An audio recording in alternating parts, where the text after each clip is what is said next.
Innovative destruction में आपका स्वागत है।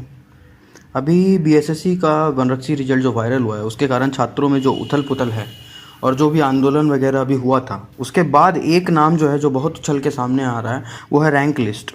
और रैंक लिस्ट को मतलब इतना जोर दिया जा रहा है जिससे लग रहा है कि सारा प्रॉब्लम का सॉल्यूशन हो जाएगा, पर सच्चाई क्या है ये कोई नहीं जानता। तो हम आज इस पे चर्चा करेंगे कि रैंक लिस्ट आखिर है क्या, ये किस चिड़िया का नाम है और इससे सारा प्रॉब्लम का सॉल्यूशन कैसे हो जाएगा, इसका महत्व क्या है और प्रेफरेंस और ये कट ऑफ वगैरह सब क्या होगा, ये सब हम आगे चल के देखेंगे। तो चलिए शुरू करते हैं। रैंक लिस्ट को समझने के लिए हमें एक काल्पनिक एग्ज़ाम को कंसिडर करना पड़ेगा। तो मैंने यहाँ पर एक काल्पनिक एग्ज़ाम को कंसिडर किया है जिसमें कि मैंने माना है कि 100 लोग एग्ज़ाम दे रहे हैं और ये 100 लोगों का रोल नंबर है। अब देखिए ये 100 लोगों का रोल नंबर है, ठीक है। अब ये 100 लोगों का रोल नंबर है, इन्होंने एग्ज़ाम दिया। एग्ज़ाम के बाद इनके मतलब जो नंबर आए हैं उसके हिसाब से रैंक लिस्ट जारी किया। तो रैंक लिस्ट देखिए इस तरह से जारी हुआ। तो हमारा जो रैंक है तो उसमें देखिए 0 to 2 इसको मान लेते हैं कि ये टॉप किया, ये इसका सब नंबर सबसे ज़्यादा है और इस हिसाब से ऊपर से नीचे से 1 2 3 4 करके ऐसे इसका रैंक बन रहा है, ऐसे ऐसे करके बन रहा है, ठीक है। ये इस तरह से रैंक बन रहा था, ये रैंक बन चुका है। अब जो बीएसएससी है वो क्या कर रही है, उससे क्या दिक्कत है वो हम समझते हैं। देखिए बीएसएससी क्या कर रही है, वो सबसे पहले आगे से इतना को फिजिकल के लिए बुला रही है, ठीक है। और अब फिर क्या करेगी वो, अब इतना को फिर से वो टाइपिंग के लिए बुला लेगी और जो बच जाएंगे ये सब, इन सब का जो नौकरी नहीं लगेगा। या तो सेकंड लिस्ट जारी करना पड़ेगा, लेकिन वो करेगा कि नहीं वो अलग बात है। लेकिन अब आंदोलनकारी क्या कर रहे हैं, मतलब हम लोगों ने जो आंदोलन किया था वो सब उनका मांग है कि रैंक लिस्ट जारी किया जाए और आगे से जो इतना है इसको कंसिडर कर लिया जाए कि ये पंचायत सचिव और राजस्व कर्मचारी और जो भी नॉन टाइपिंग नॉन फिजिकल वाला सीट है उसमें सेलेक्ट हो जाएंगे। उसके बाद इतना को टाइपिंग के लिए बुला लिया जाएगा और इसके बाद इतना जो बच जाएगा लास्ट में ये इसको फिजिकल के लिए बुला लिया जाएगा। और सबके बाद ऐसे इसको देखने से ऐसा लगता है कि इससे कोई प्रॉब्लम नहीं है, मतलब सारा प्रॉब्लम का सॉल्यूशन हो रहा है। लेकिन क्या इससे सारा प्रॉब्लम का सॉल्यूशन हो रहा है, इसको समझने के लिए भी हमें थोड़ा सा और ज़्यादा अंदर जाना पड़ेगा और समझना पड़ेगा कि प्रेफरेंस का यहाँ पे एक रोल हो जाता है और प्रेफरेंस का रोल हमें समझना पड़ेगा। वो क्या है वो हम समझते हैं। देखिए अब ये एक रोल नंबर है 09 और इसका जो सबसे पहला है फिजिकल वाला, मतलब इसने जो अपना प्रेफरेंस में पहला डाला है वो वनरक्षी डाला है, अनुदेशन डाला है, सहायक डाला है, मतलब फिजिकल वाला डाला है। अब देखिए ये कहाँ पर है,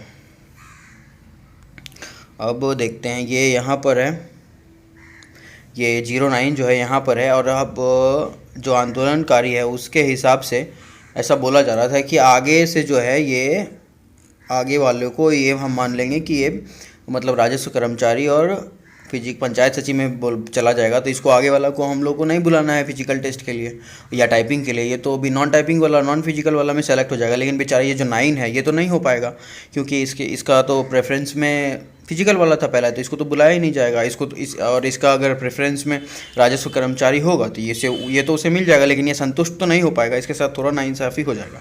लेकिन एक और स्थिति उत्पन्न होता है उसके बारे में भी हम देखते हैं। अब देखिए ये जो रोल नंबर 45 है इसका प्रेफरेंस देखिए किस तरह से, इसका प्रेफरेंस हम समझते हैं। तो इसमें देखिए ये इसने डाला है सूचना सहायक ग्रेड, ये भी टाइपिंग वाला पोस्ट है, इसका अपना कुछ क्वालिफिकेशन है। और ये बेंच क्लर्क है, उसके बाद ये निम्न वर्गीय क्लर्क है और ये आशु लिपिक है। ये मतलब जितना भी है इसने अपने मान लेते हैं कि इसने अपने प्रेफरेंस में पंचायत सचिव और कनीय लेखा लिपिक जो नॉन टाइपिंग नॉन वाला पोस्ट है वो डाला ही नहीं है। अब इसको देखते हैं, 45 याद रखते हैं हम लोग। देखिए 45 का यहाँ पर ये है 45। अब ये बेचारा 45 था और जो मतलब हम लोग जो बोल रहे हैं कि रैंक लिस्ट जारी करने के बाद आगे से जो टॉप होगा उसको ना तो हम फिजिकल के लिए बुलाएंगे और ना ही हम टाइपिंग के लिए बुलाएंगे। अब इससे क्या होगा, ये बेचारा तो नॉन टाइपिंग वाला पोस्ट ही नहीं डाला, राजस्व कर्मचारी पोस्ट ही नहीं डाला, ना तो पंचायत सचिव डाला है, ना तो कनीय लेखा लिपिक अपने प्रेफरेंस में डाला है। अब तो बेचारा ज़्यादा नंबर ला के भी ये बेचारा फंस जाएगा और इसको कुछ भी नहीं मिलेगा।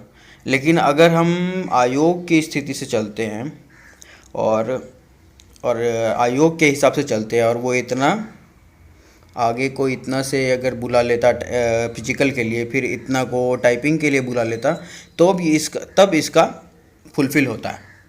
तो देख रहे हैं कि यहाँ जो प्रेफरेंस के कारण है उसके कारण बीएसएससी जिस तरह से बुला रही है, जो उसका रणनीति है कि आगे टॉप वालों को बुला के पहले सब कुछ करा लेगा, वो टाइपिंग और फिजिकल करा लेगा, उसके बाद अगर सीट बचता है तो वो सेकेंड लिस्ट जारी करेगा। लेकिन सेकेंड लिस्ट अगर जारी नहीं करेगा तो प्रॉब्लम होता है।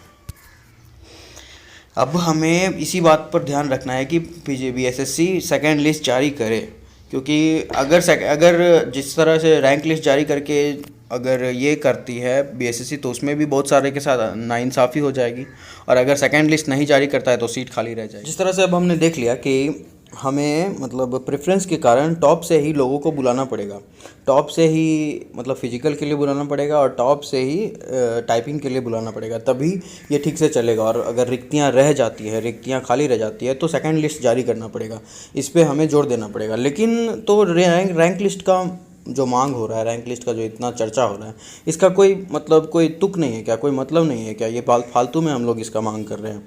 इसका क्या मतलब है? इसका भी एक मतलब है, वो ये है कि देखिए, अगर ये बंदा जिसका कि रैंक लिस्ट में रैंक बहुत पीछे है, ये अगर मेरिट लिस्ट में सेलेक्ट हो जाता है और कोई बंदा यहाँ से सेलेक्ट नहीं होता है या यहाँ से सेलेक्ट नहीं होता है, तो रैंक लिस्ट का काम वहाँ से होगा। क्योंकि जब भी आरटीआई वगैरह लोग करेंगे और ये रैंक लिस्ट वगैरह रहेगा तो उसमें पता चलेगा कि ये बंदा का तो सिलेक्शन हो गया, लेकिन ये बंदा का नहीं हुआ। तो इसका कारण क्या है? यहाँ पर धांधली हुआ है क्या? तो धांधली से बचने के लिए रैंक लिस्ट का बहुत ही ज़्यादा इम्पोर्टेंस हो जाता है, और अगर रैंक लिस्ट जारी होगा तो धांधली करना बहुत मुश्किल हो जाएगा।